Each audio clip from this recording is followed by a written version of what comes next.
గాజాలో హృదయ విదారకం. వాళ్ళు ఏడిస్తే కన్నీళ్లు రావట్లేదు, చిన్నారులు పిట్టల్లా రాలిపోతున్నారు. గాజా పరిస్థితులు రోజు రోజుకు దారుణంగా మారుతున్నాయి. ఎక్కడ చూసినా ఆకలి కేకలే, ఏడిస్తే కన్నీరు కూడా రాని పరిస్థితి. తిండి లేక అల్లాడుతున్న చిన్నారులు పిట్టల్లా రాలిపోతున్నారు. పోషకాహార లోపంతో నిత్యం వందలాది మంది పసిపిల్లలు ఆసుపత్రులకు క్యూ కడుతున్నారు. ఆహారం ఔషధాలు లేక వైద్యులు చేతులెత్తేస్తున్నారు. ఇలా గడిచిన కొన్ని రోజులుగా గాజాలో అనేక మంది చిన్నారులు ఆకలికి బలైపోయారు. గాజా స్ట్రిప్ ఒకప్పుడు ప్రజలతో కలకల్లాడిన ఈ భూమి ఇప్పుడు ఆకలి, యుద్ధం మరియు నష్టంతో శోకంలో మునిగిపోయింది. 2023 అక్టోబర్ 7 నుండి ఇజ్రాయిల్ హమాస్ యుద్ధం ఈ చిన్న భూభాగాన్ని నాశనం చేస్తుంది. 21 నెలలుగా కొనసాగుతున్న ఈ సంఘర్షణలో అమాయక పిల్లలు ఆకలి బాధలో కొట్టుమిట్టాడుతున్నారు. ఒక చిన్నారి ఆహారం కోసం ఏడుస్తుంటే ఆ తల్లి కళ్ళలో నీళ్లు తప్ప ఇవ్వడానికి ఏమీ లేదు. ఇప్పుడు ఈ వీడియోలో గాజాలోని ఈ హృదయ విదారక సంక్షోభాన్ని, పిల్లల బాధలను మరియు మానవత్వం కోసం చేస్తున్న పోరాటాన్ని మీ ముందుకు తీసుకొచ్చే ప్రయత్నం చేస్తాను. గాజా స్ట్రిప్లో ఇజ్రాయిల్ హమాస్ యుద్ధం 2023 అక్టోబర్ 7 నుండి కొనసాగుతుంది. ఈ యుద్ధం 2025 జూలై వరకు 21 నెలలకు చేరుకుంది. ఈ యుద్ధం కారణంగా గాజాలో తీవ్రమైన ఆహార కొరత ఏర్పడింది. దీనివల్ల పిల్లలు, వృద్ధులు మరియు రోగులు తీవ్ర ఆకలితో అలమటిస్తున్నారు. గాజాలో ఆకలి ఒక ఘోరమైన శత్రువుగా మారిపోయింది. 2025 జూలై 24 నాటికి 111 మంది ఆకలి మరియు పోషకాహార లోపం వల్ల మరణించారు. వీరిలో 80 మంది పిల్లలు ఉన్నారు. అల్ షిఫా ఆసుపత్రిలో ఒక 35 రోజుల శిశువు తల్లి పాలు లేక, ఆహారం లేక చిన్న గుండె ఆగిపోయింది. 90,000 మంది మహిళలు మరియు పిల్లలు తీవ్ర పోషకాహార లోపంతో బాధపడుతున్నారు. ఒక 5 ఏళ్ల చిన్నారి ఆకలితో బలహీనమైన, నడవలేని స్థితిలో ఆసుపత్రి మంచం మీద ఉంది. ఇలా ఈ పిల్లల కళ్ళలో ఆశ కనుమరుగవుతుంది. వారి శరీరాలు బలహీనపడిపోతున్నాయి మరియు వారి భవిష్యత్తు అంధకారంలో కూరుకుపోతుంది. అక్కడ ఉన్న ఘోరమైన పరిస్థితిని చూపడానికి టర్కీకి చెందిన ఫోటో జర్నలిస్టుగా పనిచేసే అహ్మద్ అల్ అరిని గాజాలో ఆకలితో అలమటిస్తున్న ఒక 18 నెలల మొహమ్మద్ జకరియా అయ్యూబ్ అల్ మౌతాక్ అనే శిశువును ఫోటో తీశాడు. అతను తీవ్ర పోషకాహార లోపంతో బాధపడుతూ 9 కిలోల నుండి 6 కిలోల బరువుకు తగ్గాడు. అహ్మద్ అల్ అరిని, నేను ఈ ఫోటోను ఎందుకు తీశాను అంటే గాజా స్ట్రిప్లో శిశువులు మరియు పిల్లలు ఎదుర్కొంటున్న తీవ్ర ఆకలిని ప్రపంచానికి చూపించాలనే ఉద్దేశంతో తీశానని చెప్పాడు. అల్ అరిని ఈ ఫోటోను గాజా నగరంలోని ఒక టెంట్లో తీశాడు. ఈ టెంట్లో మొహమ్మద్ జకరియా మరియు అతని తల్లి హెడయా అల్ ముతావాక్ ఉన్నారు. ఈ టెంట్ను అతను సమాధిని పోలిన ప్రదేశంగా వర్ణించాడు. ఎందుకంటే అక్కడ ఒక ఓవెన్ తప్ప ఏ ఇతర సౌకర్యాలు లేవు. అతని తల్లి డైపర్లు కొనే స్తోమత లేకపోవడం వల్ల ఒక ప్లాస్టిక్ బ్యాగును డైపర్గా ఉపయోగించింది. ఈ దృశ్యం అల్ అరిని మరియు చాలా హృదయాలను కదిలించింది. ఇది గాజాలో ఉన్న ఘోరమైనటువంటి పరిస్థితికి ఒక చిన్న ఉదాహరణ మాత్రమే. గాజా స్ట్రిప్లో జనాభా ఇజ్రాయిల్ హమాస్ యుద్ధం తర్వాత చాలా తగ్గింది. Palestinian central bureau of statistics PCBS ప్రకారం 2025 జనవరి నాటికి గాజా జనాభా సుమారు 6% తగ్గింది. అంటే సుమారు 1,60,000 మంది. యుద్ధానికి ముందు గాజా జనాభా సుమారు 2.2 నుండి 2.3 మిలియన్లుగా ఉంది. 2024లో సుమారు 1,00,000 మంది పాలస్తీన్లు గాజాను విడిచి వెళ్లిపోయారు. 2025 జూలై 25 నాటికి గాజా ఆరోగ్య మంత్రిత్వ శాఖ ప్రకారం సుమారు 56,156 మంది పాలస్తీన్లు మరణించారు మరియు 1,32,239 మంది గాయపడ్డారు. ఇందులో వేలాది మంది పిల్లలు మరియు మహిళలు ఉన్నారు. సుమారు 14,000 మంది శిథిలాల కింద చిక్కుకొని గల్లంతైనట్లు అంచనా వేయబడింది. 2025 జూలై నాటికి గాజాలో జనాభా సుమారు 2.1 మిలియన్లు ఉన్నట్లు అంచనా వేయబడింది. వీళ్ళంతా తీవ్రమైన ఆహార సమస్యలు ఎదుర్కొంటున్నారు. ఇజ్రాయెల్ విధించిన బ్లాక్ డే కారణంగా గాజాలో తీవ్రమైన ఆహారం కొరత మరియు ఆర్థిక సంక్షోభం ఏర్పడింది. ఈ బ్లాక్ డే కారణంగా ఆహారం, నీరు, ఇంధనం మరియు వైద్య సామాగ్రి సరఫరా చాలా ఘోరంగా తగ్గిపోయింది. 2025 మార్చి 2 నుండి ఇజ్రాయెల్ సరిహద్దుల ద్వారా సహాయక ట్రక్కులు పూర్తిగా నిషేధించబడ్డాయి. దీనివల్ల ఆహార ధరలు పెరిగిపోయాయి. 1 కిలో గోధుమ పిండి ధర 4,540కు చేరుకుంది. చక్కెర 9,080, పిస్తా 2,270, బియ్యం 3,405 వరకు పెరిగాయి. గుడ్లు మరియు మాంసం వంటి ప్రాథమిక ఆహార పదార్థాలు అందుబాటులో లేవు. ఇజ్రాయిల్ ఆహారం, ఇంధన మరియు వైద్య సామాగ్రి సరఫరాలను 2025 మార్చి నుండి ఆపివేసింది. దీనివల్ల మార్కెట్లలో వస్తువుల కొరత ఏర్పడింది. బాంబు దాడుల వల్ల వ్యవసాయ భూములు నాశనమైపోయాయి. స్థానిక ఆహార ఉత్పత్తి ఆగిపోయింది. ఇంకా గాజాలో డైపర్లు లేని స్థితిలో తల్లిదండ్రులు తమ బిడ్డ గుడ్డల కోసం కవర్లు, గుడ్డలు ఉపయోగిస్తున్నారు. ఒక తండ్రి తన చొక్కాను కత్తిరించి బిడ్డకు ప్యాడ్గా ఉపయోగించాడు. దీన్ని బట్టి వారు ఎంత నిస్సహాయక స్థితిలో ఉన్నారో అర్థం చేసుకోవచ్చు. గాజాలో 80% నీటి పారిశుద్ధ సౌకర్యాలు ధ్వంసమైపోయాయి. ఇజ్రాయెల్ గాజాకు నీటి సరఫరాను నిలిపివేసింది మరియు బాంబు దాడుల వల్ల నీటి బావులు ధ్వంసమైపోయాయి. దీనివల్ల ప్రజలు సురక్షితం కాని నీటిని తాగవలసి వస్తుంది. సురక్షితమైన తాగునీరు లేకపోవడం వల్ల కలరా, చికెన్ పాక్స్, స్కాబిస్ వంటి రోగాలు వ్యాప్తి చెందుతున్నాయి. గాజాలో 95% పాఠశాలలు దెబ్బతిన్నాయి. దీనివల్ల పిల్లలు విద్యకు దూరం అయిపోయారు. ఉత్తర గాజాలో ఉన్న పేషెంట్స్ హాస్పిటల్స్లో ఎన్నడూ లేని విధంగా చిన్నారులు 200 నుండి 300 మంది అడ్మిట్ అవుతున్నారు. ఈ విపత్తును చూస్తుంటే మాటలు రావడం లేదు. వాళ్ళ శరీరాలు బక్కచిక్కిన ఎముకలు మాత్రమే కనిపిస్తున్నాయి. పిల్లలకు నడవడం, కనీసం ఏడవడానికి ఓపిక కూడా లేదు. వారి పొత్తి కడుపులు ముడుచుకుపోతున్నాయి. వీరికి ఇవ్వడానికి ఆసుపత్రిలో సరైన పోషకాహారం కూడా లేదు. కొందరికి ఐసీయూలో చికిత్స అందిస్తున్న ప్రాణాలను కాపాడలేకపోతున్నాం. ఇంతకంటే దారుణం, భయంకరమైన పరిస్థితి మరొకటి లేదు. మేము కూడా అలసిపోయామని అమెరికా స్వచ్ఛంద సంస్థ తరపున పనిచేస్తున్న డాక్టర్ రానా షోహెబ్ అంటున్నారు. చిన్నారులకు పొటాషియం చాలా అవసరం. అది అందుబాటులో లేకపోవడంతో రానున్న రోజుల్లో మరిన్ని మరణాలు చూడక తప్పదని ఆవేదన చెందారు. ఈ విధంగా గాజాలోని పిల్లలు ఆకలి మరియు పోషకాహార లోపం వల్ల తీవ్రంగా బాధపడుతున్నారు. ఆకలి వల్ల పిల్లలు బలహీనమవుతున్నారు.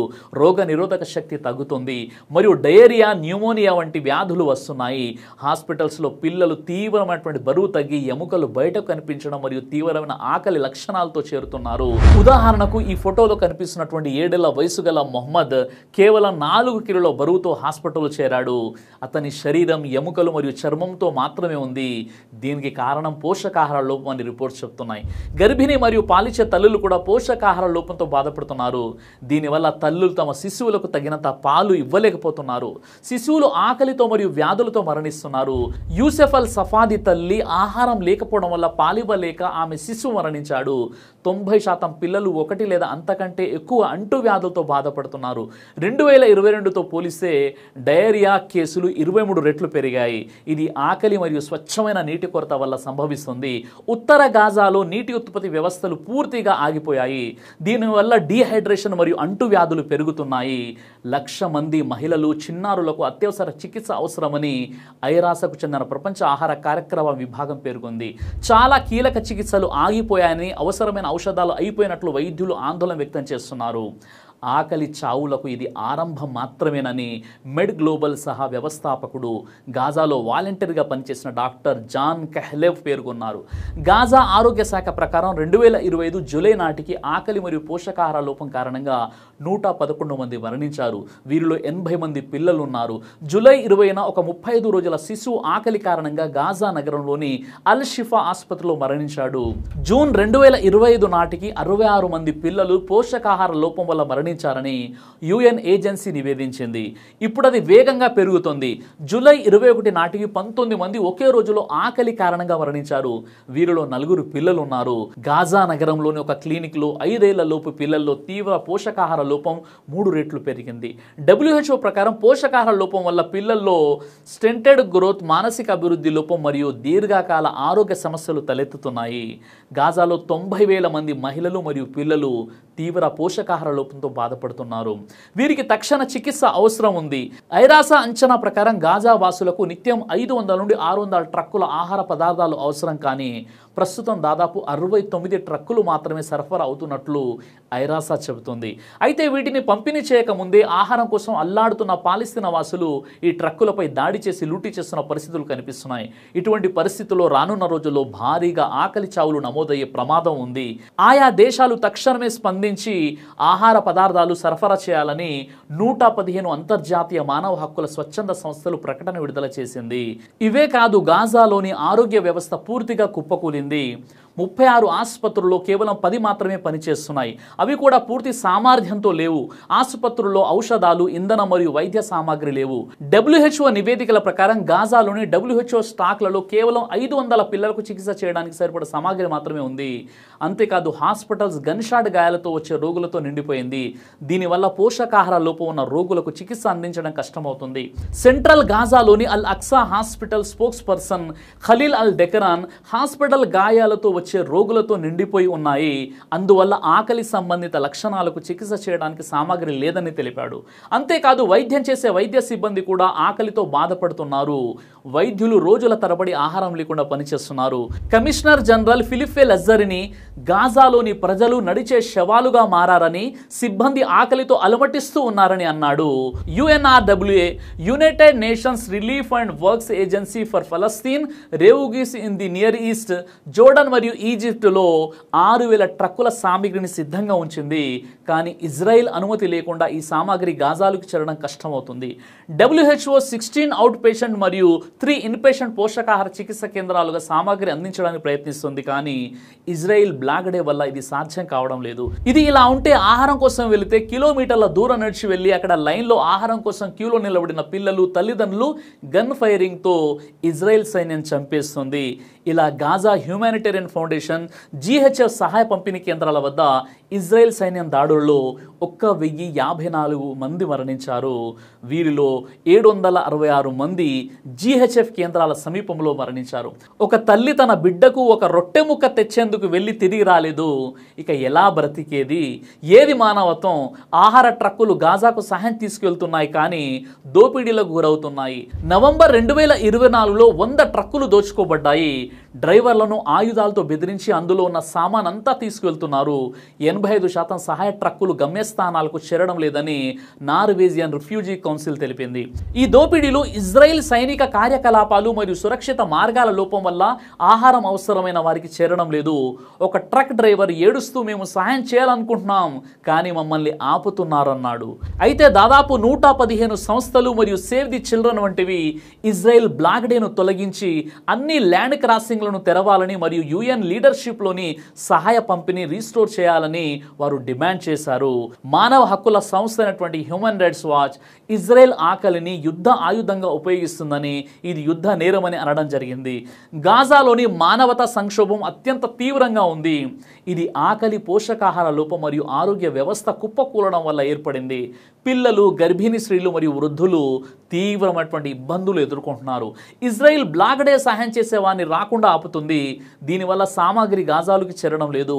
UN మరియు ఇతర సంస్థలు సహాయం అందించడానికి ప్రయత్నిస్తున్నాయి, కానీ భద్రతా సమస్యలు మరియు బ్లాక్ డేల వల్ల ఇది సాధ్యం కావడం లేదు. తక్షణ కాల్పుల విరమణ, అన్ని ల్యాండ్ క్రాసింగ్లు తెరవడం మరియు UN నేతృత్వంలోని సహాయ పంపిణీ పునరుద్ధరణ వల్ల ఈ సంక్షోభాన్ని దూరం చేయవచ్చు. అయితే సోదరులారా, ఫలస్తీన్, గాజా ప్రజల కోసం ఇప్పటి వరకు నేను చెప్పినటువంటి విషయాలన్నీ కూడా కేవలం 1% మాత్రమే.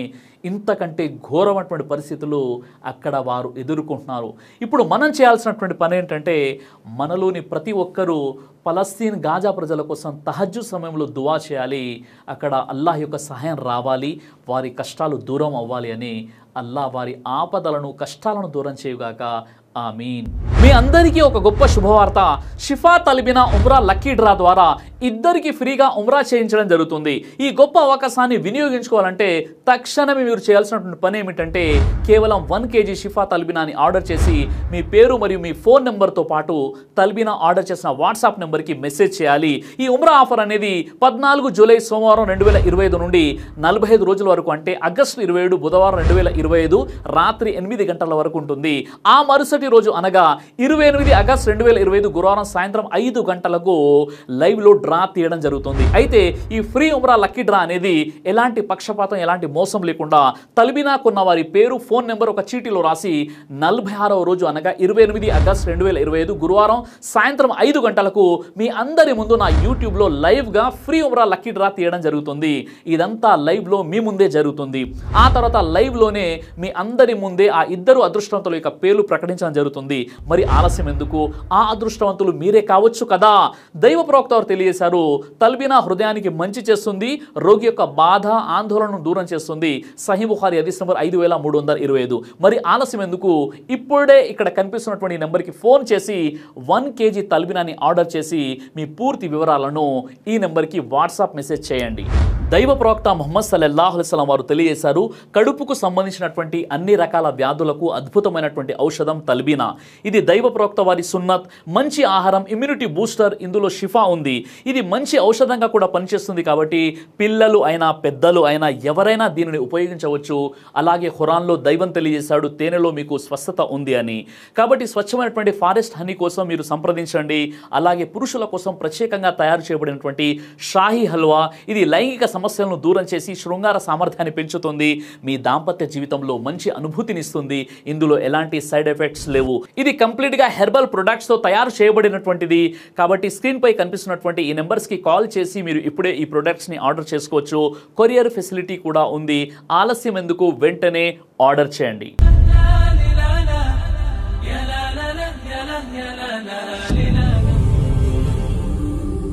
బ్రదర్ సిరాజ్ అని యూట్యూబ్ ఛానల్ని మీరు సబ్స్క్రైబ్ చేసినట్లయితే ఇన్షాల్లా దేవచిత్తం అయితే మీకు వీడియోస్ వస్తుంటాయి. అదేవిధంగా బ్రదర్ సిరాజ్ అనేటటువంటి ఫేస్బుక్ని కూడా లైక్ చేయడం వల్ల మీకు వీడియోస్ వస్తుంటాయి.